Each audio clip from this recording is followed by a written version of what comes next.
Hello friends, welcome back to my YouTube channel. Friend, हमें देखने को मिल रहा है एक नोटिस, नया थोड़ा सा नोटिस आया है। नोटिस क्या है? HRA deduction. एचआरए अगर आप क्लेम कर रहे हैं, ठीक है, इन दैट केस एंड आपने अगर अपना टीडीएस सबमिट नहीं किया है तो एचआरए, सोचिए आपने डिडक्शन क्लेम किया है बट आपने टीडीएस अगर सबमिट नहीं किया है तो इन दैट केस आपको नोटिस फेस करना पड़ रहा है। एंड वो नोटिस का क्या है एंड क्या लॉ बोल रहा है, क्या पूरा हम लोग डिस्कस करेंगे, ठीक है। तो आपको टीडीएस सेक्शन जो है 194 आई बी, इसमें बोला जा रहा है कोई भी इंडिविजुअल या एचयूएफ अगर टेनेंट को रेंट पे कर रहा है more than 50,000 rupees per month, in that case उसे, अगर रेसिडेंट इंडियन लैंडलॉर्ड है, इन दैट केस उसे 2% का टीडीएस डिडक्ट करना पड़ेगा। एंड टीडीएस डिडक्ट करके आपको नेक्स्ट मंथ, सब्सिक्वेंट मंथ का 7th डे पे ये से पे करना पड़ेगा, तभी आप एचआरए का क्लेम कर पाएंगे। समझ गए कैसे लिंक कर रहा है डिपार्टमेंट?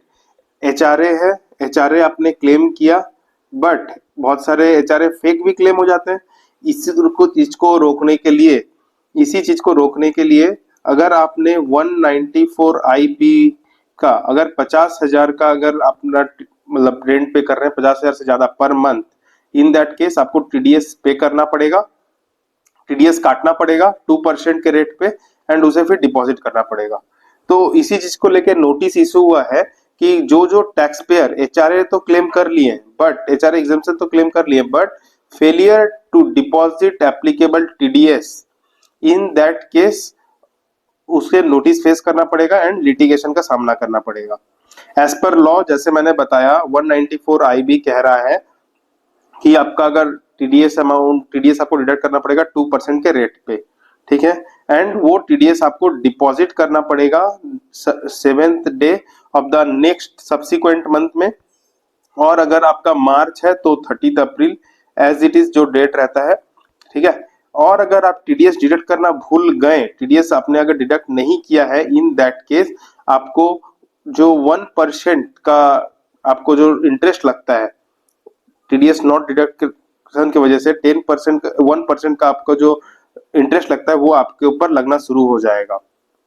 साथ में और एक चीज है, अगर सोचिए कि एचआरए आपने अगर रॉन्गफुली क्लेम कर लिया है, मैं बोलूंगा उसे आप रिवाइज्ड आईटीआर करके, अपडेट आईटीआर करके उसे आप पे रिवाइज कर लीजिए आईटीआर को एंड पेनल्टी से बच जाइए, ठीक है। इनकेस इनकेस अगर आपने एचआरए सही क्लेम किया है, ठीक है, मैं बोल रहा हूँ एक सेकेंड, जस्ट एचआरए आपने सही क्लेम किया है बट आपको, आपने टीडीएस डिडक्ट करना आप भूल गए, इन दैट केस आप क्या कीजिए, आप जो आपका अगर जो लैंडलॉर्ड है, लैंडलॉर्ड जो है वो अगर सही से टैक्स पे कर देता है और आप अगर एक सीए सर्टिफिकेट फर्निश कर देते हैं कि, तो फिर आपको एसएससी इन डिफॉल्ट नहीं माना जाएगा और आप इस जो डिडक्शन है या एग्जाम क्लेम है, इस एचआरए का क्लेम आप कर सकते हैं। तब फिर मेरा बात समझे आप? मतलब आपने सोचिए आपका जो लैंडलॉर्ड है वो अगर अपना आईटीआर पे आपने जो ये रेंट दिया है ये इनकम को दिखा देता है एंड आप एक सीए सर्टिफिकेट दे देते हैं 26A में, फॉर्म 26A में, कि आप एसएससी इन डिफॉल्ट नहीं है, ठीक है, तो इन दैट केस आप एचआरए का जो क्लेम किए हैं आप अपना डिडक्शन पे, उससे आप कर सकते हैं, ठीक है। एंड साथ में आपको, बट लेकिन आपको टीडीएस आपने जो डिडक्ट नहीं किया है उसके लिए जो 1% का जो इंटरेस्ट रेट है ना वो आपके ऊपर एप्लीकेबल रहेगा। आप लिटिगेट करके प्रे कर सकते हैं, तो अगर कमिश्नर ने सोचा कि नहीं इसे रिलीफ दे सकते हैं तो वो दे भी सकते हैं, ठीक है। तो मोटा मोटा प्रोविजंस पूरा यही है। ये क्यों हम आजकल जो देखने में मिल रहा है ना, एचआरए एंड टीडीएस का जो एक मिसमैच की वजह से एचआरए क्लेम कर लिया बट टीडीएस का प्रोविजन अप्लाई नहीं किया तो उसके लिए नोटिस आ रहा है।